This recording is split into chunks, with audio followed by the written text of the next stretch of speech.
So hello everyone, welcome or welcome back to my channel. From today we are going to start a series on British literature where we are going to take up each and every age from British literature and see them separately through exam ready pointers. I have designed this particular video in such a way कि अगर कोई भी बच्चा exam से पहले British literature को revise करना चाहता है सेपरेटली तो वो इस पर्टिकुलर वीडियोस को देख सकता है. You are going to get very to the point pointers जो आपको उस एज के बारे में जितनी भी इंपॉर्टेंट डिटेल्स है whether it be small or whether it be big वो आपको मिल जाएगी and you are going to get a very good boost if you watch these videos before your exam. I've also included some questions at the end so that you get a very good picture कि इस particular age से कैसे questions आ रहे हैं. You are going to get a complete overview. You are going to get what kind of works are coming in a particular age and the questions as well. So this video is going to be a complete capsule course which is going to help you just before your exam. So on that note, let's get started. The first age that we are dealing with is our Anglo-Saxon age, जिसको बोला जाता है Old English period. Now this becomes very important for you to remember because इससे directly आपके question पूछे गए हैं. हम लोग जब Old and Middle English को deal करते हैं तो बच्चों को ये चीज clear होनी चाहिए कि Old English is known as the Anglo-Saxon age and हमारी जो next video आएगी Anglo-Norman पे that is known as the Middle English. So I'm already telling you कि इस particular point को आप लोग को बिल्कुल अपने दिमाग में बसा लेना है कि आपकी old English Anglo Saxon period कहलाता है. ये जो आपका पीरियड है 450 बीसी टू 1066 एडी तक चला था. कहीं कहीं पे बच्चों को 5th सेंचुरी बीसी भी देखने को मिलता है तो आप लोग प्लीज कंफ्यूज मत होइएगा, सबके नोट्स अलग अलग हो सकते हैं. ठीक है. Then this particular age is known as the dark age. ऐसा इसलिए बिकॉज एंग्लो सैक्सन इन्वेजन जो हुआ था या इससे पहले के बारे में हम लोगों को कोई भी रिटन स्क्रिप्चर्स या फिर रिटन प्रूफ हम लोग को नहीं मिलता है एंग्लो सैक्सन एज के बारे में. सो वट एवर एज जिसके बारे में आपको बहुत कम डिटेल है, उनके वेयर अबाउट्स के बारे में कुछ भी नहीं पता है, उसको हम लोग डार्क एज बोल सकते हैं. And that is why Anglo Saxon from the very starting has been known as a dark age. ये पॉइंट आप लोग को याद रखना है.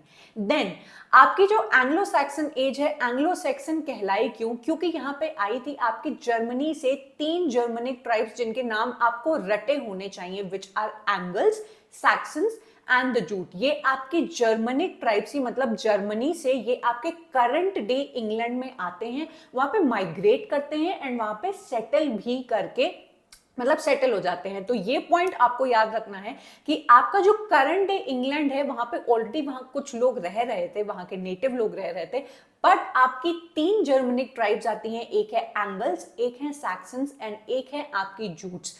तो ये पॉइंट आप लोग याद रखना. ये लोग आते हैं वहां पे अपना कल्चर लेके आते हैं, अपनी लैंग्वेज लेके आते हैं एंड लैंग्वेज में क्या डिफरेंसेस हो जाता है हम लोग का ये हम लोग आगे देखेंगे. This was the starting thing that you need to remember. ठीक है. जिस टाइम पे ये तीनों ट्राइब्स बेटा आपकी आती हैं उस टाइम पे आपके उस टाइम के इंग्लैंड में चल रही थी हेप्टार्की.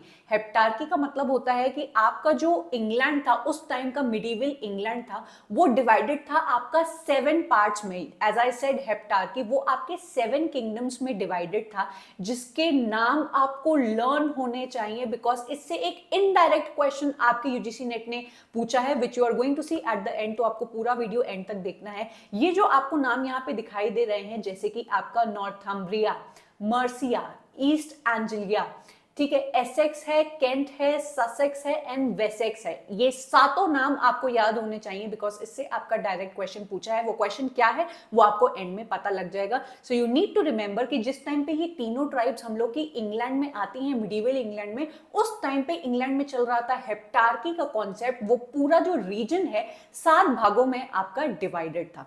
तो इसको कर लेने के बाद हम लोग चलते हैं कि ये जो हमारी ट्राइब्स आती हैं तो अपने साथ क्या क्या लेके आती हैं. जैसे हम लोग अपने घर में रह रहे हैं तो सपोज हम लोग की कोई बुआ है वो कनाडा में रहती हैं एंड कनाडा से वो आती हैं तो ना सिर्फ आपके लिए बहुत सारे सामान लेके आएंगी, वो बहुत सारा वहां पे फॉलो करने वाला जो कल्चर है जो उन्होंने वहां से इन्फ्लुएंस किया होगा एंड प्रोनाउंसिएशन वोकैबुलरी जो वो वहां पे बोलती होंगी वो भी अपने साथ लेके आएंगी. अगर आपकी वो कनाडा वाली बुआ आपके साथ 1 महीने रहती हैं तो 1 महीना जाने के बाद आपको अपनी लैंग्वेज, अपने कल्चर एंड अपनी हैबिट्स में थोड़ा बहुत कैनेडियन इफेक्ट दिखने लगेगा बिकॉज आपकी बुआ आई हैं एंड आपने उनसे कुछ चीजें इन्फ्लुएंस कर ली हैं वेदर इट बी इंटेंशनली और नॉन इंटेंशनली.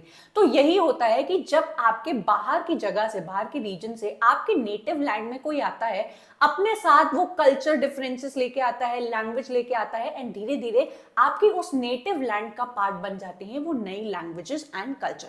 तो ये सेम चीज आपको कॉन्सेप्ट यहाँ पे देखने को मिलता है कि हम लोग की ऑलरेडी जो ओल्ड इंग्लिश, जो सेल्टिक लैंग्वेज, हम लोग के उस इंग्लैंड वाले एरिया में ऑलरेडी सेल्टिक पीपल रह रहे थे, एंड एंग्लो सैक्सन पीपल के आने के बाद वहां पे जो लैंग्वेज की रूट्स हो जाती हैं वो जर्मनिक लैंग्वेजेस आपकी मिक्स हो जाती हैं उन सेटलर्स के आने के बाद। तो उनके आने के बाद हमारी कुछ लैंग्वेजेस जो निकल के आती हैं वो होती हैं आपकी लेटिन, ओल्ड नॉर्स एंड हमारी सेल्टिक लैंग्वेजेस। ये तीनों लैंग्वेजेस अब मिक्स होके आपके उस पर्टिकुलर लैंड में चलने लगी, एंड वहां की वोकैबुलरी में, वहां की बोलचाल की भाषा में इन तीनों लैंग्वेजेस का मिक्स हम लोग को देखने को मिलता है। इसके बाद हम लोग को ये चीज भी बहुत इंपॉर्टेंट तरीके से याद रख लेनी है कि ओल्ड इंग्लिश, हम लोग की जो ओल्ड इंग्लिश है, जो आगे जाके हम लोग की मॉडर्न इंग्लिश, आज जो हम लोग इंग्लिश बोलते हैं उसमें कन्वर्ट हो जाएगी, वो पहले के टाइम पे एक हाईली इन्फ्लेक्शनल लैंग्वेज थी, एंड उसमें ओल्ड इंग्लिश टाइम में बहुत ही ज्यादा प्लूरल्स ऐड किए जाते थे। मतलब कि सबसे पहले तो आप ये समझिए कि इन्फ्लेक्शनल लैंग्वेज आपके मोर्फोलॉजी वाले कॉन्सेप्ट के अंदर आता है, जो हम लोग लैंग्वेज इन पेडागोजी में पढ़ते हैं, कि आपकी वही लैंग्वेज एक इन्फ्लेक्शनल लैंग्वेज कहलाती है जो ग्रामेटिकली बहुत सारे कॉम्प्लेक्स चेंजेस एंड प्रोसेसेस के थ्रू आपकी गुजरती है। तो ये चीज आपको बहुत क्लियरली समझ में आ रही है कि एक लैंग्वेज पे जब इतने सारे ट्राइब्स का इफेक्ट पड़ता है तो वो बहुत ही कॉम्प्लेक्सिटी से चेंज होती है, बहुत ही तेजी से आपकी चेंज होती है, एंड इसीलिए ओल्ड इंग्लिश लैंग्वेज को बेटा हाईली इन्फ्लेक्शनल लैंग्वेज बोला जाता है। आज की जो इंग्लिश लैंग्वेज है वो बिल्कुल भी इन्फ्लेक्शनल नहीं है, लेकिन तब के टाइम पे इंग्लिश लैंग्वेज वाज वेरी इन्फ्लेक्शनल, मतलब कि वो बहुत तेजी से अपनी ग्रामर, वोकैबुलरी एंड अपने वर्ड फॉर्मेशंस को चेंज करती थी। व्हेन आई से कि हमारी जो ओल्ड इंग्लिश लैंग्वेज है बहुत ही प्लूरल फॉर्म्स को लेती थी, आपके नाउन में एस ई एन एस लग जाता था, देन आपके वर्ब्स में ई एन लग जाता था। आप ये चीजें अपने क्वेश्चन में भी देखने वाले हो, you will see the question and you will understand instantly कि मैं यहाँ पे क्या कहना चाहती हूँ। तो ये दोनों पॉइंट्स जो रेड में लिखे हुए हैं वो आपको याद रखने हैं कि आपकी old English language was a highly inflectional language, and inflection में वो प्लूरल फॉर्म्स का ओल्ड इंग्लिश लैंग्वेज में बहुत ज्यादा इस्तेमाल करते थे अपनी ग्रामर को या फिर किसी भी चीज को कैटेगराइज करने के लिए। आगे बढ़ेंगे और हम लोग देखेंगे कि लैंग्वेज हम लोग ने देख ली। It is very important being a literature student ये जानना कि एंग्लो सैक्सन एज का क्या लिटरेचर था। तो ये चीज आपको याद रखनी है कि उस टाइम का जो लिटरेरी फॉर्म था वो कई सारे भागों में डिवाइडेड था। आपको एपिक पोएट्री काफी सारी देखने को मिलती हैं, आपको हेरोइक नरेटिव्स देखने को मिलते हैं, देन आपको रिलीजियस टेक्स्ट भी देखने को मिलते हैं। उस टाइम पे जो हमारे सेल्ट्स थे, एंग्लो सैक्सन्स थे, या जितनी भी ट्राइब्स थी, दे वर पेगन पीपल। पेगन मतलब जो गॉड पे बिलीव नहीं करते थे। लेकिन आपके 597 बीसी में आते हैं सेंट ऑगस्टीन, जो अपना क्रिश्चियन कल्चर लेके आते हैं, जिनकी वजह से आपके क्रिश्चियन टेक्स्ट निकल के आते हैं, रिलीजियस टेक्स्ट आते हैं, एंड वो मोरालिटी एंड मिरेकल प्लेस धीरे धीरे आपके जन्म लेने लगते हैं। जो भी ये प्लेस वगैरह हुआ करते थे उनको इनैक्ट या फिर करवाया करते थे। देन लेटर आपके आगे जाके आ जाते हैं प्रोज वर्क। अब आपके ओल्ड इंग्लिश में या फिर हमारी एंग्लो सैक्सन एज में रिलीजियस टेक्स्ट लाने का जो श्रेय है वो आपके सेंट ऑगस्टीन को जाता है 597 बीसी में। देन हमारे प्रोज वर्क्स बिल्कुल भी नहीं थे, सिर्फ पोएट्रीज लिखा करती थी, लेकिन प्रोज लाने का जो श्रेय जाता है हमारे किंग एल्फ्रेड ग्रेट को जाता है, जिन्होंने अपने क्रॉनिकल्स लिखे थे जो प्रोज वर्क के अंदर आ जाते हैं। So these are some very very important points that you need to keep in mind. अब अगर हम लोग हर एक जॉनरा के इंपॉर्टेंट वर्क्स को देखें जो हम लोग के एग्जाम पॉइंट ऑफ व्यू से इंपॉर्टेंट है, तो ये आप लोग जरूर याद रखिए कि एपिक पोएट्री में you are going to see Beowulf, जो हमारी सबसे important and longest epic poem बोली जाती है बियोवुल्फ। ये आपके बताती है कि किस तरीके से आपके बहुत सारे ड्रैगन्स एंड मॉन्स्टर्स से आपके मेन कैरेक्टर ने लड़ाइयां की थी, एंड इसमें बहुत सारे एलोगोरिकल इवेंट्स भी दिखाए जाते हैं कि गुड ओवर इविल हमेशा विन करता है। ये जो आपका वर्क है ना बेटा, ये आपको डिटेल में करना चाहिए, बिकॉज इसके अंदर कौन से मॉन्स्टर से लड़ाई की, मॉन्स्टर का क्या नाम था, क्या क्या थोड़े इंपॉर्टेंट कैरेक्टर्स है, ये आपको जरूर से करके जाना है। So this becomes very important कि बियोवुल्फ की डिटेलिंग आप खुद से खोलें, उसको पढ़ें, एंड अच्छे से अपने दिमाग में उसके कैरेक्टर्स एंड थोड़ी सी स्टोरी लाइन को पढ़ के जाएं। नेक्स्ट हमारी हीरोइक पोएट्री पोएट्री में आती है द बैटल ऑफ मैल्डन। अब एक बैटल हुआ था जिसमें हमारे Anglo Saxons and Viking invaders के बीच में लड़ाई हुई थी। हमारे एंग्लो सैक्सन्स जीते तो नहीं थे, लेकिन उनकी ब्रेवरी के बारे में बहुत सारी चीजें हम लोग के बैटल ऑफ मैल्डन में लिखी हुई है। तो ये एक पॉइंट आप लोग जरूर से याद रखिएगा। नेक्स्ट है हमारी एलिजिएट पोएट्री जिसका नाम है द वैंडरर।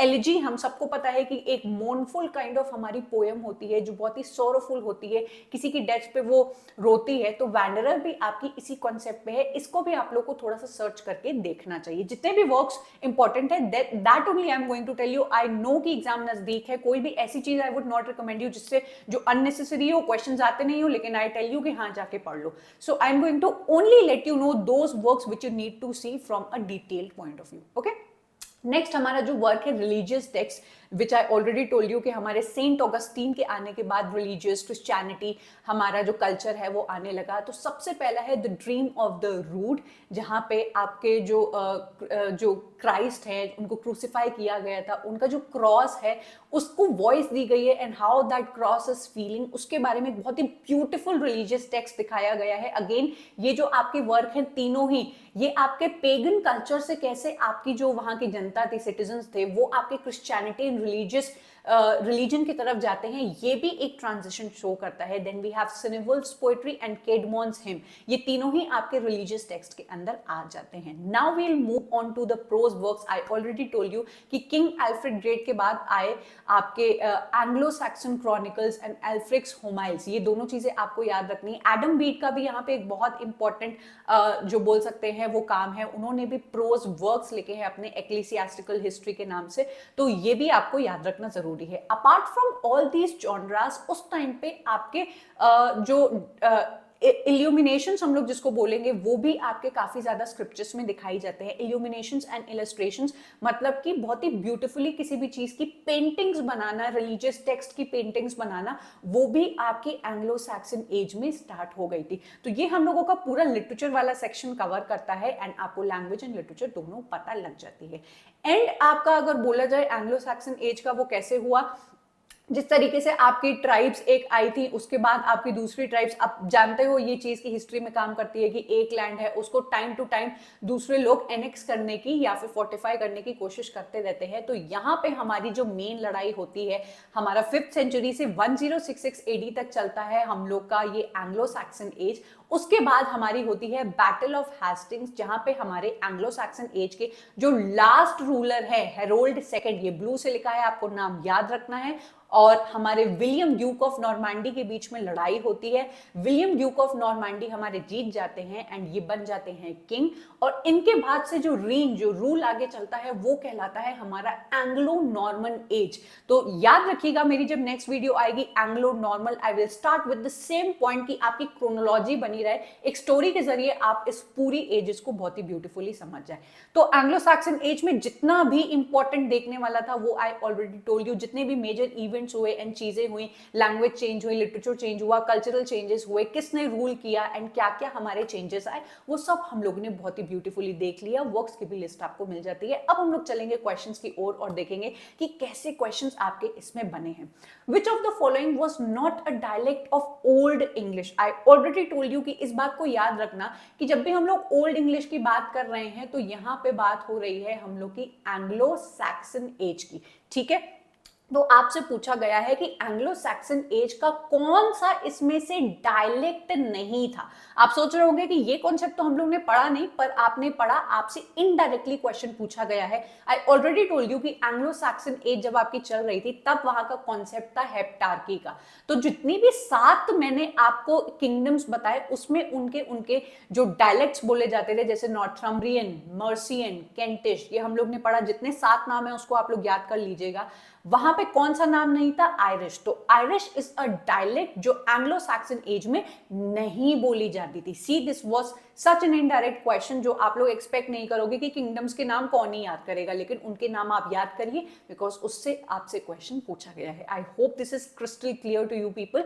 नेक्स्ट क्वेश्चन आपसे पूछा गया है the ending to denote the plural nouns as an oxen, children, brethren, has survived from। ये जो आपकी इंग्लिश में आदत है जहां पे हम लोग en कर देते हैं, अपना प्लूरल फॉर्म बना देते हैं किसी भी हमारे पार्ट्स ऑफ स्पीच को, चाहे नाउन हो, वर्ब हो, एडजेक्टिव्स हो, कुछ भी हो, वो आपका कहां से आया या कहां से शुरुआत हुई?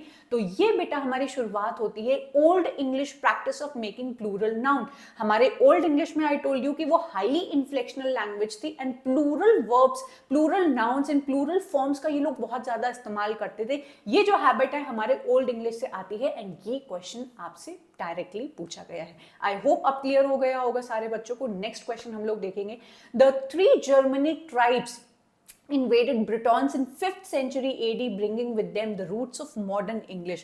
हमारा ये कॉन्सेप्ट पूरा एंग्लो सैक्सन का हम लोग ने पढ़ लिया है। आपसे नाम पूछा गया है उन 3 जर्मनिक ट्राइब्स का, which I pretty much I am aware कि सारे बच्चों ने अच्छे से लर्न कर लिया होगा, जूट्स, एंगल्स एंड सैक्सन्स। ठीक है, आपको इसमें परेशान नहीं होना है कि एंगल, सैक्सन्स एंड जूट्स ही होने चाहिए, कैसे भी हो सकते हैं, बस नाम आपको याद रखने हैं। तो ये हो गए आपके कुछ क्वेश्चंस। अगर आप चाहते हो कि मैं ब्रिटिश लिटरेचर की बिल्कुल सेपरेटली इसी तरीके से क्वेश्चंस लगाऊं, तो आप इस कोर्स को जाके अवेल करिए। आपके कुछ ही दिन बचे हैं एग्जाम्स को। अगर आप इस पर्टिकुलर टाइम पे सिर्फ और सिर्फ क्वेश्चंस लगाते हैं, रिवीजन करते हैं, आपकी तैयारी बहुत ही ब्यूटीफुली हो जाएगी। आपको हर चीज का लिंक मिल जाएगा डिस्क्रिप्शन में, आप जरूर से जाके इसको चेकआउट करिए। एंड सिर्फ ब्रिटिश लिटरेचर ही नहीं, आपके इंग्लिश लिटरेचर के जितने सेक्शंस हैं वो आपके सिग्रीगेटेड हैं, जो आपकी मदद करता है कि मिसलेनियस क्वेश्चंस ना लगा के आप डायरेक्टली कंसंट्रेट होके जिस सेक्शन को प्रिपेयर किया है उसके सिर्फ क्वेश्चंस जाके लगा सकते हो। So do go and check this out. Apart from that आपको हमारे यूट्यूब पे मिलते हैं फ्री लेक्चर्स एंड हम लोग के टेलीग्राम पे मिल जाएंगे आपको फ्री पीवाईक्यूज। जो पीवाईक्यूज मैंने आपको बताया वो ऑलरेडी हमारे बच्चों को मिल रहे हैं। अगर आपने अभी तक नहीं अवेल किया है तो फ्री में जाके आप इसको अवेल कर सकते हैं। ये आपको मिल जाएगा, सारे लिंक मेरे यहाँ पे डिस्क्रिप्शन के नीचे। So do go and check them out. Do let me know कि आपको ये वीडियो कैसा लगा। बहुत ही क्विकली मैंने एक एज को खत्म किया जहां पे आपको एक एक छोटी सी छोटी डिटेल मिली। आई होप आपको बहुत अच्छा रिवीजन मिला होगा। डू लेट मी नो कि आपको ये कैसा लगा। Your feedback makes me more and more motivated कि मैं इसी तरीके से वीडियो बनाती रहूं। So do let me know your feedback. Up till then I am going to take your leave. I am going to meet you up next in yet another video. ये series हमारी continue रहेगी, so do stick with the series. And अगर आप किसी और particular topic पे अपने exam के आते टाइम वीडियो देखना चाहते हो तो वो भी आप जल्दी से कमेंट करके जा सकते हो। I will make a separate video for you. So up till then, bye and take care.